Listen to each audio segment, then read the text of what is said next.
It started with the voices. All the kids in the village started hearing them at the same time. It was like a secret the town was hiding. It was a small town with cobblestone streets and old buildings. Everyone knew everyone. They had this close-knit community feel. We were outsiders. But I couldn't understand why until one day I heard the voices. The villagers would give me weird looks when I walked past it. They didn't want me to know about it, but I was determined to find out the truth. It was freezing cold. The walls were slimy and wet. I could feel a draft, like the air was moving, but there was no one there. It splashed into the water, but no one answered me. I found a rusty bucket and dropped it into the well. When I was young, around 9 or 10 years old, we moved to a village in France. "Don't go in there," he whispered. "Whatever you do, don't go in there." And as I stared into its swirling depths, I heard a voice. I turned around and saw a man I'd never seen before. He looked at me, his eyes wide with fear. I didn't listen. I pushed past him and stepped into the unknown. It was the same voice I'd been hearing all along.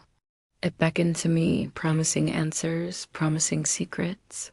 I felt a pull, like something was trying to reach out and grab me. I wanted to go inside.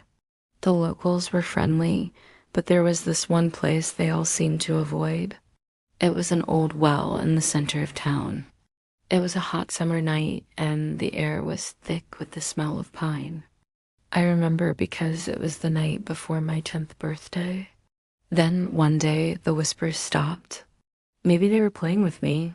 I broke into the wall's stone chamber. It was pitch black, so I struck a match. The kids were right. There was something down there. Call out to it, but all I ever heard were whispers. Maybe it was all in my head. Was walking home from the bakery with a fresh loaf of bread in my hands when I heard I couldn't see anyone, but I could hear them whispering. The voices. They were coming from the well. I stopped and stared down into its dark depths. It sounded like there were dozens of voices down there, maybe even hundreds. They were talking about things they didn't want me to hear. I ran home that night, but the next day I went back to the well to investigate. I climbed down into its dark depths. Over the next few days, I kept hearing the voices, so I kept going back to the well. I would talk to it, but then 2 months later, I was walking through the village when I saw a group of kids by the well. They were staring into its dark depths, their faces pale and drawn. When they saw me, they ran away. I couldn't take it anymore. I had to know what was down that well, so I did what any rational 10-year-old would do. It looked like a portal, like a gateway to another world.